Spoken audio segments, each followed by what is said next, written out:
Bago po tayo magumpisa, gusto ko po magpasalamat sa lahat ng masugid na sumusubaybay. Marami pong salamat sa inyong lahat.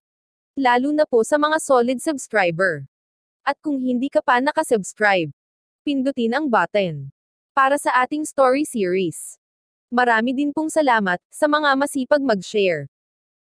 Maligayang pagbisita at pagbabalik po sa ating munting channel. Narito na po ang karugtong ng ating istorya. Ika-143 na kabanata. Linisin mo ang banyo, sinungaling. Kung hindi dahil sa pagkukumpara ni Gary, hindi mapapansin ni Ara na ang damit ni Alex ay mamahalin.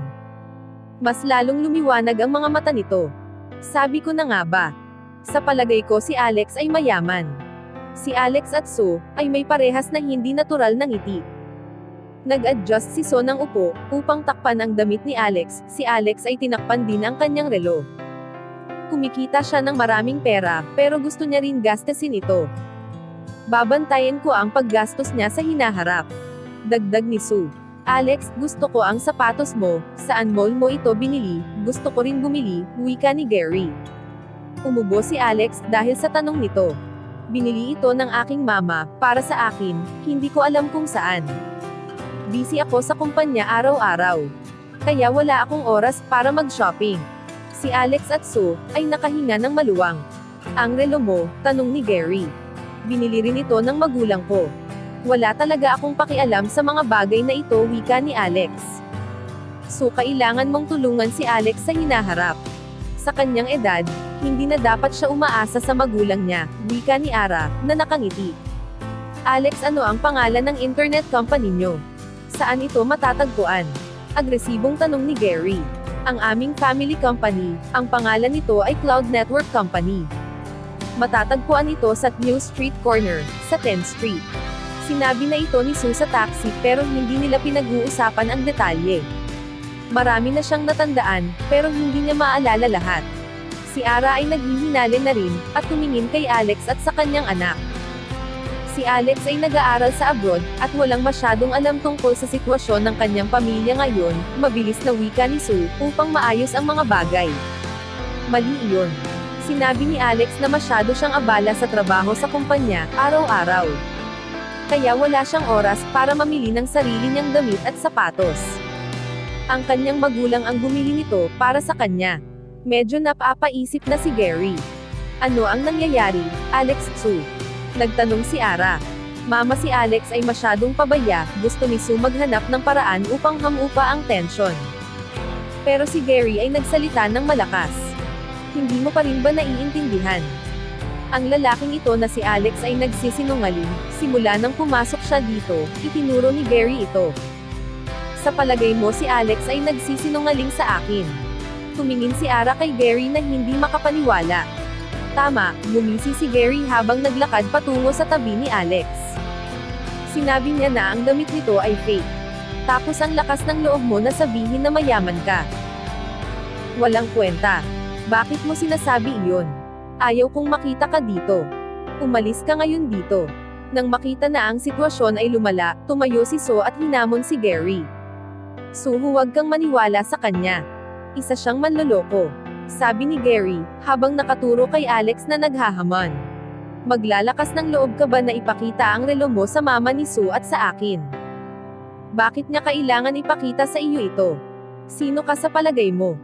Ano ang obligasyon na kailangan niyang ipakita ito sa iyo? Umalis ka dito ngayon din. Kapag nakita ang relo sa kamay ni Alex, ang buong sitwasyon ay mabubuking. Kailangan mapaalis agad ito ni Sue sa kanilang bahay. Sa ganoong paraan lang siya makakasurvive sa sitwasyon na ito. Tumigil ka, sigaw ni Ara. Masasabi niya na may kakaibang nangyayari. Tumingin ito kay Alex at sinabi, Alex, patingin ng iyong relo. Si Alex ay nababahala. Si So ay masyado na rin nababalisa. Ano ang gagawin ko, sa isip ni So. Pero si Alex ay napuwersa na rin sa sitwasyon. Dahan-dahan itinaas ni Alex ang kanyang kanan kamay. At ipinakita niya ito sa mama ni Sue. Gusto niyang aminin na nagpapanggap siya. Gary, ano ang masasabi mo sa relo niya? Tumingin si Ara sa relo nito, pero wala siyang nakita na kakaiba dito. Tingnan niyo mabuti ang pangalawang kamay nito, wika ni Gary. Napansin ni Ara. Bakit hindi gumagalaw ang pangalawang kamay? At tumingin muli ito kay Gary. Siyempre hindi talaga iyan gagalaw. Paano naman gagana ang fake na relo? Peke, si Ara ay na-shock, at tumingin kay Alex at Sue. Si Alex ay may nakakahiyang ekspresyon sa mukha. Yumuko si Sue, at hindi naglakas loob tumingin sa kanyang mama. Ang mukha ni Sue ay namula. Ang relong ito ay hindi lang peke. Naglakad si Gary sa gilid ni Alex, at dahan-dahan itinuro ang damit na suot nito. Hindi lang relo, pati damit at sapatos nito, ay peke. Sinuri ni Ara ang ekspresyon ni Alex. Tapos ay tumingin siya kay Sue ng malalim, na parehas sila hindi mapakali. Walang kwenta. Ano ang karapatan mo, na manirang puri sa boyfriend ko? Sino ka ba? Kung sinasabi mo na ang suot niya ay peke. Sa palagay mo ito ay totoo. Umalis ka dito. Si Sue ay kinabahan sa tingin ng kanyang mama, kaya kailangan niyang gumawa ng aksyon. Sue, nadaya ka ng mandurugas na ito. Hindi ka dapat mag-alinlangan sa mga sinasabi ko. Bakit ang damit niya ay peke? Hinila ni Gary ang kwelyo ng damit ni Alex at ipinakita ang tag. Isang maliit na puting stripe ang nasa lining ng damit na may nakalagay na item 52. Nakita nyo? Ang damit na suot niya ay galing sa aming film crew. Inilabas ni Gary ang business card, at iniabot kay Sue. Ito ang card ko. Nagbukas ako ng kumpanya, at may negosyo na nagpo-provide ng mga props sa film crew. Nagkataon na ang damit, sapatos, at relo ng lalaking ito, ay inupahan sa aming kumpanya. Ano, pakiramdam ni Sue ay binagsakan siya ng bomba. Ang kanyang isip ay blanco. Ano pa ang masasabi niya? Ang damit na inarkilan niya, ay mula sa film company. Tama ba Alex? Tanong ni Gary na paghahamon, habang nakatingin dito. Halika dito, hinila ni Ara ang kanyang anak. Galit ito at sumungit. Nakita mo na, tingnan mo ang tao na kadate mo. Ngayon sabihin mo na hindi ko na kailangan magmungkahi sa iyo ng lalaki. Kung wala si Gary ngayong araw na ito, nakikita ko na hindi mo malalaman na niloloko ka na ng taong ito. Hinila ni Ara, ang kanyang anak papunta sa likod nito. Sino ka talaga? Ano ang ginagawa mo dito? Magsabi ka ng totoo. Lumapit si Ara kay Alex at sinigawan ito. Isa akong estudyante ng Preston University. Wala nang kailangan itago si Alex dito. Estudyante, ikaw ay isang estudyante. Ang paaralan nyo ay tinuruan ka manloko, tama. Ang scam sa bansa, at cancer ng lipunan. Sa matapat mong itsura, hindi ko inaasahan na marami kang pandaraya. Tinuro ni Ara si Alex, at sinigawan. Bakit nandito ka pa sa bahay ko? Umalis ka na. Hindi mo ba alam kung paano umalis? Ituturo ko sa iyo. Tinulak ni Ara si Alex palabas. Mama, ano ang ginagawa mo? Huwag mo siyang itulak. Si Sue ay naglakad sa pagitan ng kanyang mama at ni Alex, at sinusubukan pigilan ito. Kapag pinalayas ng mama niya si Alex, mapipilitan siyang makipag-date kay Gary. Hindi niya ito matatanggap. Tumigil ka, isa siyang manloloko. Papayagan mo pa rin siya manatili dito, sinampal niya si Alex. Lumabas ka dito sa bahay ko. Huwag ka nang magsinungaling sa anak ko. Bakit mo siya sinampal? Huwag mo siyang saktan. Sumigaw si Sue, at niyakap si Alex. Humarang ito sa harapan upang tumigil na ang kanyang mama. Sue, si Ara ay galit sa kanyang anak. Hindi mo ba nakikita na isa siyang sinungaling? Ipinagtatanggol mo pa rin siya. Gusto mo pa rin lukohin ka niya, hanggang maging wala ka ng kwenta. Hanggang kuhain niya sa iyo lahat ng pera mo, at sayangin ang oras mo. Tanga ka ba? Oo, hindi pa siya sumasagot ng ganito sa mama niya. Pero ngayon ay handa na siya sa kung ano ang mangyayari. Gusto ko siya. Kung nagsisinungaling man siya o hindi. Ayaw kong magpakasal kanino man. Ayaw ko sa mga taong inirereto nyo sa akin. Tumingin siya sa kanyang anak. Wala siyang masabi na salita. Para siyang aatakihin sa puso. Sa palagay mo seryoso ka? Nang makita niya ang kanyang mama, na natumbong.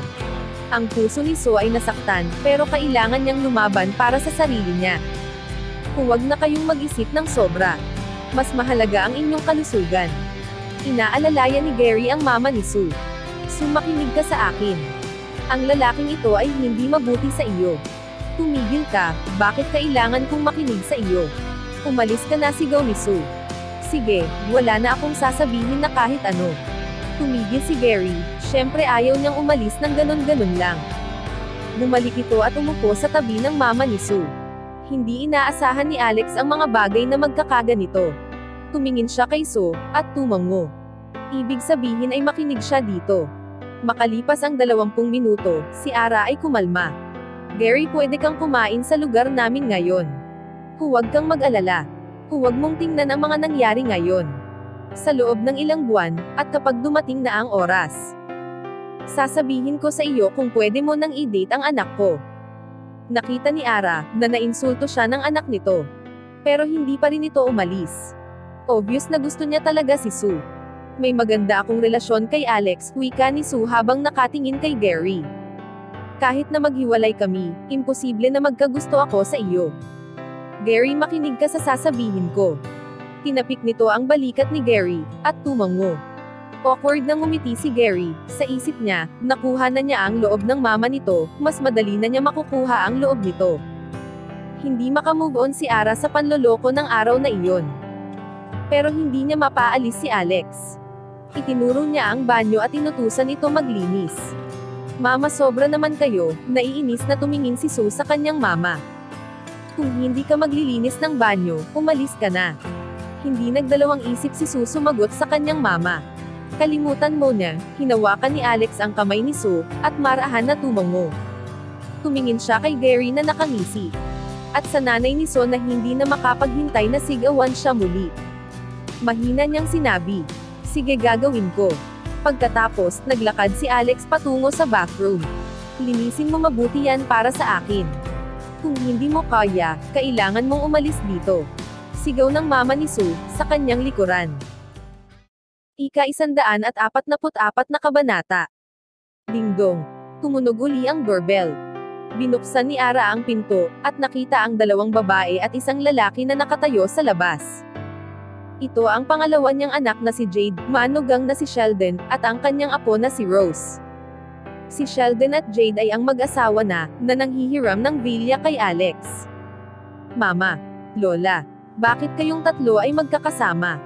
Rose, nasaan ang mga magulang mo? Nang makita ang mga ito, ang pakiramdam ni Ara ay medyo bumuti. Lola, hinawakan ni Rose ang kamay nito. Si Papa ay nagtatrabaho at si Mama ay binabantayan si Lolo na kakalabas lang sa hospital, nitong mga ilang araw.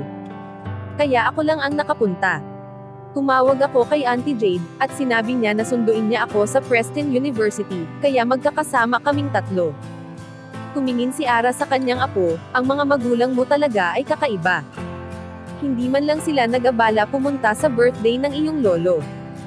Lola, kung sa palagay mo ay hindi ako karapat-dapat para sa present nila. Tatawag ako agad sa kanila, para papuntahin sila dito, pang-aasar na sabi ni Rose.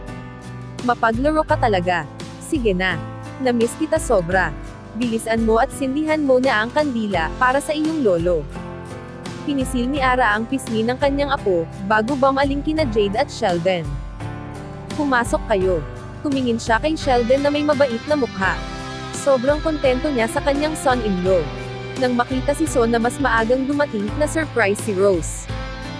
Nagpunta si Rose kasama ang kanyang Auntie Jade, at nagsindi ng kandila, para sa kanyang lolo, bago umupo katabi si So. Si Jade at Sheldon ay umupo na rin sa sofa. Mama, ito ba? Nang makita ni Jade si Gary. Sa hinala niya, ito ang lalaking pinili ng kanyang mama, para irekomenda kay So. Kinuha ni Gary ang pagkakataon na batiin si Jade at Sheldon, kasama na si Rose. Si Sheldon at Jade ay may magandang impresyon dito, at nakipagpalitan ng business card. So, Gary, ikaw pala ang founder ng film company. Ito ang mga klase na gusto ni Sue. Isa siyang sports reporter. Alam ni Jade na simula nang imbitahan ito ng kanyang mama sa bahay, kailangan niyang ipakita ang intensyon nito sa pagpapakilala sa kanyang kapatid. Kung ibibigay ni Sue sa akin ang pagkakataon, natural gusto kong pag-usapan ang mga film sports story. Natatakot ako na baka hindi niya ibigay ang pagkakataon na ito. Ngumiti si Gary. Nang makita ang impresyon ni Jade at Sheldon sa kanya ay hindi masama. Gusto niya makuha ang loob nito, sa pakikipag-usap, sa harapan ni Sue. Nang matapos na ni Gary ang kanyang sinabi, tumingin si Sue sa kanya. Ang hindi magandang pakikitungo nito sa kanya, ay lalong lumala. Ano ang ibig mong sabihin? Si Jade at Sheldon ay parehong curious. Tumingin sila sa kanilang mama na parang alam na ang lahat. Nakakita na si So ng lalaki, mahinang sabi nito. Nakakita ka na ng lalaki. Si Jade, Sheldon, at Rose ay na-shock, mabilis na tinanong ni Jade sino. Ang pakiramdam ni Ara ay mabigat. Tumingin siya kay Sue, at sinabi. Nakatagpo siya ng sinungaling. Nagpunta siya dito na may magandang damit, sapatos at relo. Sinabi niya na ang pamilya niya ay may internet company, at kumikita ng malaking halaga. Mabuti na lang, at nandito si Gary, at binuking niya ito. Kung hindi, naniwala na ako dito. Si Jade at ang lahat ay na-surprise. Hinabol niyo ba siya? Pinapunta ko siya sa. Kung papaalisin ko siya. Ha, ang sakit sa ulo, sarkastikong sabi ni Ara. Si So ay tahimik na nakaupo, pero siya ay nahihiya. Sue, bakit ka nakikipagtalo kay mama? Ginagawa niya ito para sa sariling mong kapakanan, wika ni Jade. Pero wala siyang sinabi, baka magkaroon pa ito ng bagong paksa. Mahinang pagbabrush ang naririnig mula sa banyo, na medyo malayo sa sofa. Hindi naririnig ang ingay ng maliwanag. Kaya curious na nagtanong si Jade. Mama, sino ang nasa banyo? Sino pa ba, kundi ang manloloko, problemadong sagot ng kanyang mama. Nandyan pa rin, tanong ni Jade, habang naglakad papunta sa bathroom. Gusto niyang makita ang walang hiyang manloloko kung ano ang itsura. Jade, huwag mo nang intindihin yan. Hinawakan ni Ara ang likod nito. Tumingin siya kay Jade at Sheldon, at sinabi. Sinabi ko na maglinis ito ng banyo, hayaan niyo siya manatili doon. Nakakahiya ito sobra. Sa palagay niya, saan ang lugar niya sa pamilyang ito? Ang isang manloloko na iniisip niyang manatili dito sa bahay. Si Jade ay hinila ng kanyang mama para bumalik sa sofa. Sinadya niya itong sabihin ng malakas upang marinig hanggang sa banyo. Pero si Alex ay naka-earphone, at nakikinig ng musika, habang nagbabrush ng toilet bowl. Hindi niya naririnig ang pinag-uusapan sa living room. Sue, maliwanag na niloloko ka niya. Gusto mo pa rin ba na ipagpatuloy ang pakikipag-date dito? Tumingin si Jade sa kanyang kapatid. Gusto niyang ipaliwanag ito kay Sue, makinig ka sa akin. Hiwalayan mo ang lalaking ito, bago ka mapasubo sa gulo. Masyado kaming abala, wala kaming oras para ayusin ang inyong gulo. Anong klaseng ugali yan? Ginagawa ko ito, para sa kabutihan mo. Okay. Si Jade ay galit nang marinig ang pagsagot nito sa kanya, nang walang galang. Si So ay palaging magalang sa kanya. Kaya paano siya naglakas ng loob magsalita ng ganoon sa kanya? Kalimutan mo na, wika ni Ara.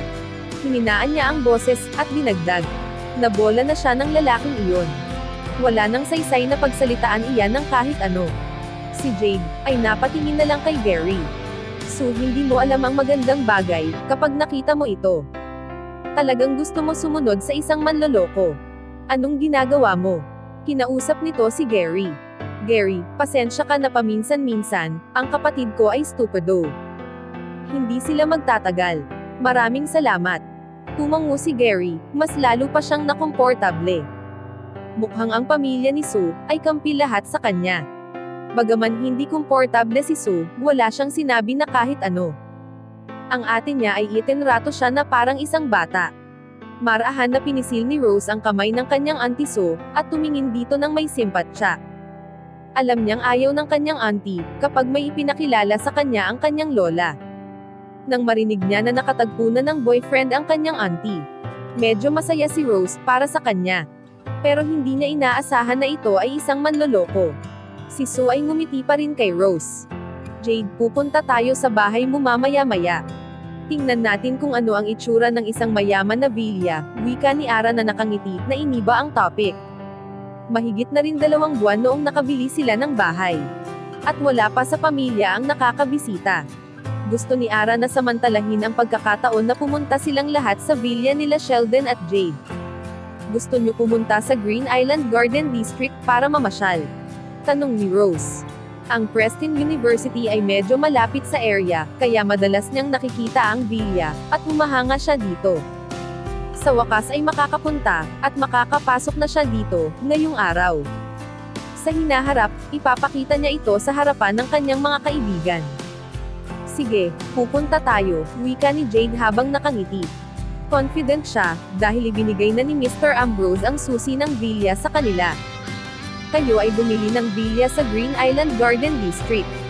Tanong ni Gary na nabigla. Nang makita nito ang pagtango ni Sheldon at Jade, ang pagrespeto sa mata ni Gary ay lalong lumaki. Impressive, ang Green Island Garden District ay isa sa kasalukuyan na pinaka-top residential area sa New York. Ang villa na nasa gitna ay nabili ng mahigit $40 million at walang kahit isa sa syudad ang nakahigit sa record na iyon. Sabi nila ang lahat ng sikat na tao sa New York ay nakatira doon. Sa pagbili ng villa, hindi lang ito nagpapakita ng yaman, pati na rin ang impluwensya na mayroon ka. Gusto kong bumili ng villa sa Green Island Garden District nakaraan taon pa, pero kahit ngayon, ay hindi ko pa rin magawa. Si Jade at Sheldon ay na-flattered sa mga sinabi ni Gary. So, gusto mo rin pala bumili ng villa sa Green Island Garden District. Sa totoo lang, ang lugar na iyon ay hindi madaling mabili. Hindi lang dahil limitado ang pera, kailangan mo rin ng mga tamang koneksyon. Umakting si Sheldon na parang naiintindihan ang proseso sa lahat. At nakalimutan ng tuluyan na wala talaga siyang villa. Ano kaya, kung ganito? Titingnan ko kung may maitutulong ako, at kakausap ng aking kakilala, upang makabili ka ng villa. Mabuti iyon, maraming salamat wika ni Gary, kay Sheldon, at iniabot ang kamay, upang makipagkamay. Sue, tingnan mo ang iyong ate. Mayroon na siyang villa sa Green Island Garden District. Sabihin mo sa akin, saan ka titira? Isipin mo mabuti. Tingnan mo kung tama o mali ang iyong mama. Si Ara ay ibinalik muli ang topic kay Sue. Si Sue ay kinagat ang labi, at walang masabi na kahit ano. Nakatira ka pa rin sa Lawrence High? Tanong ni Jade sa kanyang kapatid. 26 na siya. Umuupa ka pa rin, medyo nakakahiya ito. May plano ka bang bumili ng bahay? Hindi, yumo ko si Sue. Hindi siya tumingin sa kanyang ate, at mama niya. $2,000 a month lang ang kinikita niya. Pagkatapos bayaran ng pagkain at rente, $300 na lang ang natitira. Paano niya makakaya ang makabili ng bahay, sa maliit na perang natitira? Hindi nakapagtataka, kung hihingi ka sa akin ng pera. Wika ni Ara. Ang mga mata ni Sue ay medyo naluluha, pinilit niyang pigilan ang kanyang luha. Sige, dahil hindi mo kailangan ang aking pera. Ikaw ang gumawa ng paraan sa lahat ng iyong pera. Ang lahat ng pera na nakuha mo sa school, ay nahulog lang sa money tree. Ang mama mo ay hindi nabibili ng iyong mga damit, kailangan mong bilihin ito sa iyong sarili, wika ni Ara. Si Sue ay napatahimik sa mga salita nito. Nagring ang cellphone ni Sue. Sinagot niya ito at hindi nag-isip na sinabi sa tao na nasa kabilang linya. Tingnan mo ito sa sarili mo. Nakapagpasya na ako. Huwag mo na akong tatawagan muli, para dyan. Pagkatapos ay tinapos na nito ang tawag. So anong problema? May nangyari ba sa inyong kumpanya? Sabihin mo sa akin, wika ni Ara, kasama na ang lahat ng nakarinig sa pinag-uusapan. Ika-145 na kabanata. Ang labanan sa tubig ng banyo. Si Sue ay lalong ninerbiyos nang tumingin lahat sa kanya. Tiniklop niya ang kanyang kamao, at tumingin sa iba. Tanggal na ako sa trabaho, sinubukan niya ito sabihin ng kalmado. Ano, sinampal ni Ara ang coffee table ng malakas ng kanyang kamay, na dahilan upang mayanig ang baso sa lamesa. Kailan pa ito? Mahigit 3 buwan na, wika nito. Ang puso niya ay mabigat ang pagtibok. Paano mo napagtatakpan ang gastusin mo? Tumingin si Ara dito. Ang anak niya na ito, ay gustong mag-alala siya ng husto. Wala na akong trabaho, wika ni Sue. Sa narinig na salita nito, mabilis na tumayo ang mama nito, at sasampalin ito. Pero napigilan ito ni Rose sa oras. Isa ka talagang masamang anak. Pinag-aalala mo ako ng gusto. Hindi naman ito big deal. Nasa ganitong sitwasyon ka pala ng mahabang panahon, bakit hindi mo sinabi ito sa amin? Hindi ka na 16, 26 ka na. Hanggang ngayon ay arogante ka pa rin, katulad ng dati. Tingnan natin kung ano ang magiging buhay mo sa hinaharap. Huwag kang pupunta dito upang humingi ng pera. Wala na akong pera. Ang mama niya ay umiyak. Si Ara ay galit. Kasalanan ba ito ng mabahong lalaki na iyon? Siya ang dahilan kung bakit ka nawalan ng trabaho. At ayos lang ang lahat ng ito ngayon. Kahit na niloko ka ng lalaking iyon. Ano ang masasabi mo sa akin ngayon? Si So ay nakaupo sa sofa, at tahimik na nakayuko. Ang kanyang mama ay walang ipinapakita na pasensya. Kaya hindi niya sinabi agad na wala na siyang trabaho. Sobra na ito. Tingnan niyo kung ano ang nagawa niya kay Sue. Ang taong ito ay hindi mabuti ang dulot, wika ni Sheldon. Bagaman hindi maganda ang relasyon ni Jade at ni Sue, si Sheldon at Sue ay maayos. Dahil sa pagiging brother-in-law, at nag-iisang lalaki sa pamilya. Mama, ang lalaking iyon ba ay nasa banyo? Pupunta ako sa bastardong iyon, at tatanungin kung may plano ba siya kay Sue. Kung maglalakas ng loob ito sa akin, tuturuan ko siya ng leksyon. Tama, sige Sheldon, pumunta ka sa banyo at hilin mo dito palabas ang lalaking iyon. Hindi mo kailangan maging magalang sa kanya. Kailangan mong kontrolin ang sarili mo at huwag siyang saktan. Hayaan mo lang iwanan ng lalaking iyon si Sue sa sarili niya. Sa isip ni Ara, ay malulutas ni Sheldon ang problema, ng sandaling iyon, para matapos na ang lahat, at maganda itong idea. Sasama ako sa iyo. Kung lalaban ang manloloko na iyon. Hindi ako magiging mabait. Susuntukin ko siya. Sumama na rin si Gary. Kung makikipaghiwalay si Alex sa relasyon niya kay Sue, mas magiging madali ang panliligaw nito sa kanya. Mabuti. Dalawa kayong pumunta. Gawin nyo kung ano ang gusto nyo. At gamitin ninyo ang paraan ng ating pamilya para malutas ang problema, wika ni Ara. Ano ang gagawin ninyo? Wala siyang kinalaman sa pagkatanggol ko sa trabaho. Paano hindi mag-aalala si Sue nang marinig niya na gustong bugbugin ni Gary at Sheldon si Alex? Tumayo siya at pigilan ang kanyang brother-in-law. Gary, tara, tawag ni Sheldon. At silang dalawa ay nagtungo sa banyo. Ano ang gagawin ninyo? Bumalik kayo dito. Wala siyang kinalaman dito, nagpapanik si Sue. Gusto niyang hawakan para mapigilan sina Sheldon at Gary. Pero ang kanyang mama at ate Jade ay hawak siya. Gusto umalis ni Sue, pero hindi siya makatakas sa mga kamay nila. Bitawan niyo ako. Umalis kayo, bumalik kayo dito. Wala siyang kinalaman sa pagkawala ng trabaho ko. Si Sue ay halos makipag-away na sa kanyang mama at ate. Sumigaw siya, Alex, bilisan mo, umalis ka na. Ang dahilan kung bakit ka natatakot ay dahil alam mo na kasalanan niya. Niyakap ni Jade si Sue, at sinabi, ang lalaking iyon ay pumunta dito sa bahay, sa palagay mo, papayag kaming umalis siya. Tumingin si Jade kay Sheldon at sumigaw, darling, umamin na si Sue, na ang lalaking iyan ang dahilan. Hindi na kailangan maging mabuti sa kanya. Si Rose ay nakatayo sa tabi ni Sue, siya ang pinakaapektado sa lahat. Hindi niya alam kung ano ang gagawin. Nang makita niya ang tatlong matanda, ay wala na siyang magawa. Lahat kayo ay tumigil na. Pakiusap, huwag kayong mag-away. Si Sheldon at Gary ay nakarating na sa pintuan ng banyo. Nakita nila ang isang binata na nakatalikod, na may suot na earphone na nakikinig ng musika, habang nakasuot ng plastic gloves, at nagpupunas ng toilet bowl. Sa tabi nito ay may isang balde ng tubig, na may green na basahan.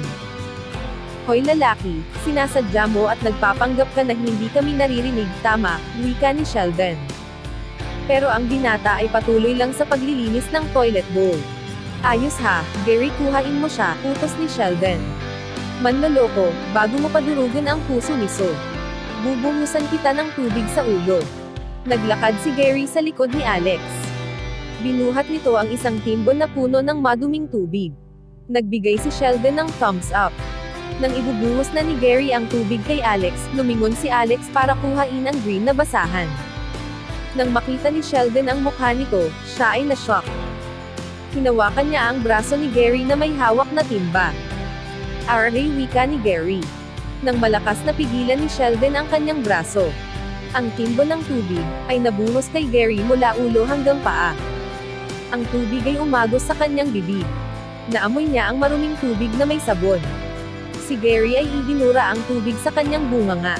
Ang kanyang sikmura ay bumaliktad, at halos masuka-suka siya. Si Alex at Sheldon ay may ilang talsik sa kanilang pantalon at hita. Bakit mo ibinuhos ang maruming tubig sa ulo mo? Inalis ni Alex ang kanyang earphone, at tumingin sa kanyang sarili.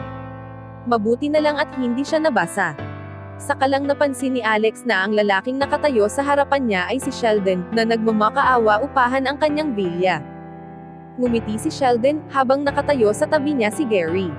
Hindi siya naglakas ng loob na baka hindi siya matatandaan ni Alex.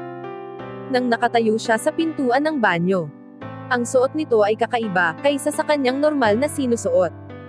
Ang kanyang puso ay halos lumuwa sa kanyang lalamunan, nang makita si Alex. Ano ang ginagawa niyo? Curious si Alex kung bakit nakatayo si Sheldon at Gary sa kanyang likuran. Mabahong lalaki, nagsinungaling ka kay Sue. Si Sheldon at ako ay bubugbugin ka. Narito ako para gulpihin ka, wika ni Gary. Ang suntok ni Sheldon ay tumama sa ilong nito. Pinatigil niya ito sa pagsasalita, si Gary ay humawak sa ilong at medyo naiiyak. Bakit ka naglilinis ng banyo? Ito ay kawalan ng galang. Pakiusap ihinto mo na iyan. Ito ay isang napakayaman na lalaki. Bumili ito ng 2 villa, sa Green Island Garden District, at ang isa ay $40 million, tapos siya ay naglilinis ng banyo. Si Sheldon ay nanghiram ng villa dito sa Green Island Garden District. Isa itong malaking pagbibiro. Pakiusap lumabas ka na, wika ni Sheldon. Itinapon nito ang basahan na nasa kamay ni Alex, at inimbitahan sa living room. Ano ang nangyayari? Pagtataka ni Gary. Naligo siya ng maruming tubig at nasuntok, kaya hindi na niya alam kung ano ang nangyayari. Ano ang ginagawa ni Sheldon sa isip niya? Pinunasan niya ang sarili, at lumabas sa bathroom. Si Sue at ang 2 babae ay patuloy pa rin nagtatalo, habang si Rose ay nakatayo lang sa gilid, hindi siya gumagalaw. Nakita nila si Sheldon at Alex na naglalakad mula sa banyo at nakangiti. Silang tatlo ay napahinto. Si Sue at Ara ay nag-aalangan. Sinabi ni Sheldon at Gary na bubugbugin nila si Alex sa loob ng banyo. Paano na si Sheldon ay binibigyan ng pabor si Alex? Ang puso ni Jade ay lumukso, paano naging siya, sa isip nito. Si Rose ay ganun din ang naramdaman nang makita si Alex. May kakaiba siyang nararamdaman sa kanyang puso. Nang makita rin si Jade na nandoon. Naisip ni Alex na mayroong koneksyon si Jade at Sue. Wala siyang nagawa kundi tumahimik. Napakaliit ng mundo. Nang makita niya si Rose, medyo napatigil siya sandali, at saka lumingon sa iba. Sheldon, siya ang nanloko kay Sue. Bakit ganito ang pagtrati mo sa kanya? Bilasin mo, sipain mo siya. Hindi maisip ni Sheldon kung ano ang sasabihin ng sandaling iyon. Lumapit siya kay Ara, at sinabi, Mama, baka hindi lang kayo nagkakaintindihan. Sa palagay ko ay mabuti siyang tao. Mama, hindi ba nasabi ni Sue na si Mr. Ambrose ay hindi nagsisinungaling sa kanya, tama ba Sue? Si Jade ay nagsalita rin para kay Alex. Tama, hindi siya nagsisinungaling sa akin. Si Sue ay nabigla. Hindi niya naiintindihan kung bakit ang kanyang kapatid ay nagsasalita ng mabuti para sa kanya. Sa palagay ko masyado tayong nag-iisip. Pakiusap, kumalma muna kayo. Umupo tayo at mag-usap, wika ni Jade. Sa isip niya, dapat ang kanyang kapatid ay masilo ang bilyonaryong ito. Si Ara ay na-curious, sa biglang pagbabago ng ugali ng kanyang anak at manugang. Nag-aalangan siyang umupo, pero napaupo pa rin siya sa sofa. Alex, gusto mo rin ba umupo? Maingat na tanong ni Jade. Nang makita na nakaupo si Alex katabi ng kanyang Auntie Sue. Inisip niya kung paano nakilala ng mga ito ang boyfriend ng kanyang Auntie Sue. Si Rose ay nakaramdam ng lungkot sa dahilan, ibinaling niya sa iba ang tingin, at hindi na lumingon dito. Isa lang itong talunan, kaya bakit ako mag-aalala para dito, sa isip niya. Bagaman nililibang niya ang sarili, ang puso ni Rose ay malungkot. Pakiramdam niya ay may nawalang kung ano. Si Gary ay naglakad at ipinaliwanag kung bakit siya nabasa.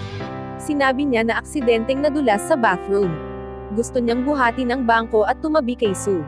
Pero nang marinig nito ang hindi sinasadyang usapan kung gaano nangangamoy. Matalino siyang lumayo dito. Tumingin siya kay Alex na may galit. Si Ara ay may masamang impresyon pa rin kay Alex. Si Sheldon at Jade ay natatakot na kung magpapatuloy pa ito sa pagsasalita sa kanya, baka maghinala na ang madre de pamilya.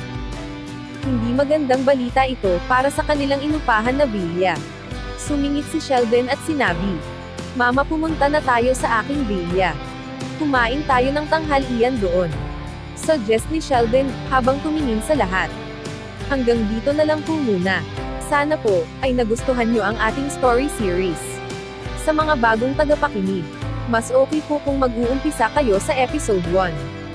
Maraming salamat po sa pakikinig. Pwede po bang humingi ng subscribe bilang pagsuporta sa ating munting channel? Hanggang sa susunod po muli. Stay safe and God bless.